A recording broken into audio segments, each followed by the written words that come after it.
Ken Morgan, thanks so very much. Hi, everybody. I'm Dave Little, and this is In the Sulky. My guest this evening, a regular from the Western New York circuit who's had a great impact here at the Big M in his second go-round here at the Mile Oval. We welcome Drew Monti to the set. Drew, nice to see you tonight. Thanks for having me. Happy to be here. Absolutely great to see you here, Drew. Like I said, you've had some great impact here at the Meadowlands, driving here not only this year, but in 2018. Talk a little bit about, first and foremost, what's the trip like coming from Buffalo down to here? It's difficult. It's nothing that's easy, but, it gets to be routine, and it's worthwhile to come, so it makes it all more easy. Now, so much to get to. We want to talk about right now your early life and a graphic that I call Stay in School, Drew. You come from a racing family. Your dad, Darren, was a trainer driver, and your mom, you told me, is from a racing family, and yet they did not encourage you to go into the business. What's that about?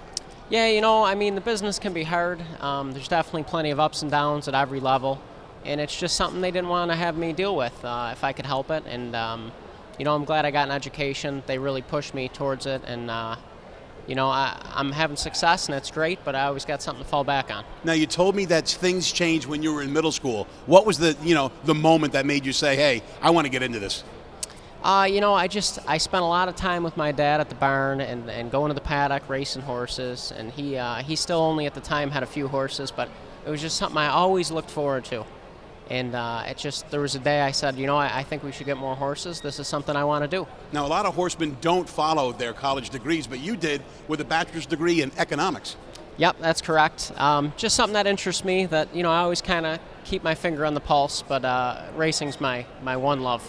Well, it's unlike many horsemen who obviously just stay in the racing business and don't bother furthering their education. Clearly, you do have something to fall back on, but the way you're going, you're probably not going to have to fall back on it.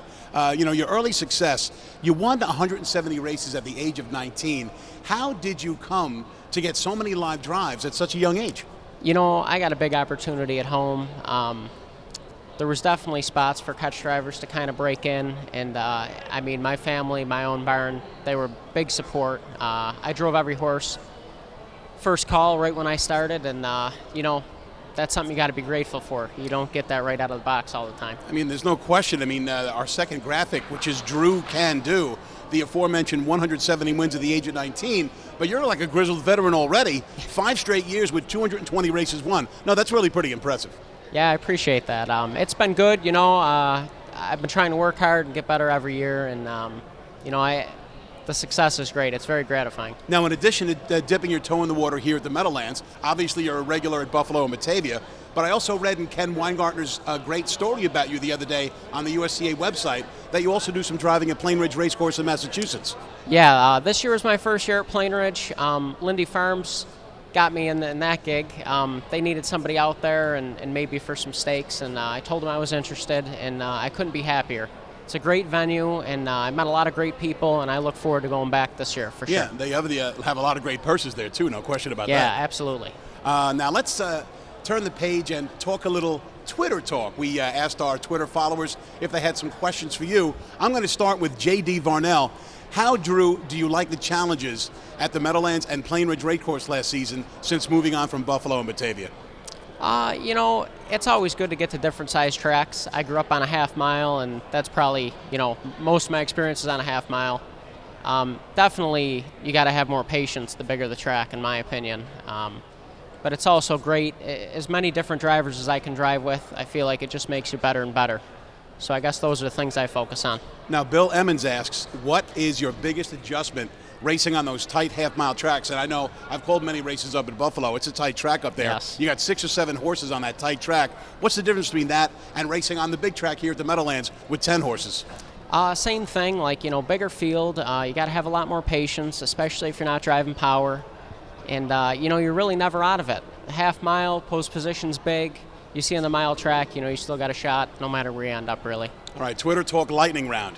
Do you have to do any special preparation for driving at the Meadowlands versus other tracks?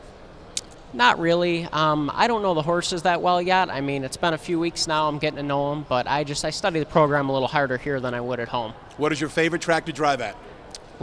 My favorite track to drive at? I don't want to be cliche, but probably the Meadowlands. You look over the far turn, you see the skyline in the distance. Very nice venue. fast first quarter or late rush? Which do you prefer? Which style? Oh, late rush. That's always been my style. All right, but you don't do that at Buffalo Raceway much. Well, you got to win sometimes. You got to get to the front. You know, if you want to win races, you can't be set in one style. I guess that would be my remark about that. You know, you got to be versatile. All right, one last Twitter lightning round. Do you think Post 1 is a bigger advantage on the half or here at the Meadowlands? Oh, half mile for sure. You know, at the Meadowlands, I like middle of the gate probably over anything, and half mile, rail, or middle of the gate, definitely.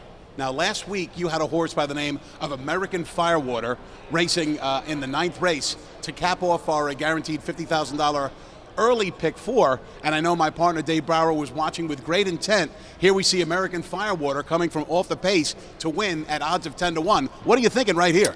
You know, he's a real nice horse, and I know him pretty well just from years past. He raced real good last week. He was in tough. He paced 51. Never really got any room with him early. I thought he was going to be good. I gave him a little tougher trip, and he didn't disappoint. How did you get the opportunity to drive American Firewater? I know you've had success with him in the past. Tell us about that, and tell us about your relationship with Rick Dane. Well, that horse showed up in a sire stake at 2 at Batavia, and at that time, this was going back 3 or 4 years. You know, I wasn't getting a lot of sire stake action, and I ended up on Rick's horse, and he was kind of long, 10 or 12-1 morning line. And he ended up winning, oddly enough, and that kind of kick-started mine and Rick's relationship. And Rick and Monica, they've been great to me. They're like family. Jennifer Bongiorno, she has a power pack stable here at the Meadowlands. How did you come to drive so many horses for her? You know, her and Joe, I got to know pretty well the last go-around that I was here a few years back, and same thing. They were always great to me. They're great people. And I appreciate all the support they give me. Now listen, I told you before, everything at the track is not peaches and cream. Last night you had odds on Miss LaRose. You opted to go to the lead with Miss LaRose, even though it appears on the past performances her best game is from just off the pace. Do you regret having gone to the lead? Because at the top of the stretch, I thought you had the race won. You know, I don't regret anything I did driving her. I've been dying to put her on the lead. She's kind of been a hothead the last few starts, and she's been racing very well. You know, it was pretty cold last night, a little windy. She missed a week before. You know, I hate to make excuses, but she just got out-trotted down the lane. It happens. Now, tonight we have a horse who's in super-duper form, who you're driving in the finale. And, of course, we're talking about this $10,000 claimer, Kid PK, who's 2 for 2 since switching to the Williams-Hernandez barn. Tell us about Kid PK. Yeah, you know, I didn't really know that horse at all. Last week, they said I watched Montreal drive him in the Martin Luther King pace, and he raced really well. He got an absurd trip, and not by Montreal's fault. And, you know, I just planned on kind of racing him on the end. I thought he'd be all right, and he really surprised me. He put in a huge effort. I expect him to be tough tonight. Now, Kid PK certainly does look like he's going to be tough to beat in tonight's 13th. Preppy Art's in there, too. You're a little bit worried about him? Yeah, you know, as good as he was last week, I had quite a bit left in the tank. I think he'll be tough. Drew, before we let you go, I thought you said something very interesting to me when we were talking the other day. Talk about the long-range goals for you, but more so for harness racing in the next 10 years. You know, I mean, there's been a lot of focus on this issue in our business. I'd like to see it go as long as it can and it be viable for me to do for a living. What do you think can be done to make it so? You know, offhand, there's people that have been around, they've done it their whole lives. I think we look to them for some leadership, and I guess just marketing and exposure is the biggest thing for us, because our business is great. You know, a lot of people enjoy it when they're around it. I think it's just getting ourselves out there and, you know, competing with what else is out there. Will we see you for the rest of the winter here at the Meadowlands? That's my plan. Well, great. We're certainly glad to have Drew Monti, who's had such a great impact here at the Big M, already right around 10%, and he's going to drive a lot of live horses in the coming weeks. Drew, thanks so much for spending a few minutes with us. Thanks, Dave. All right.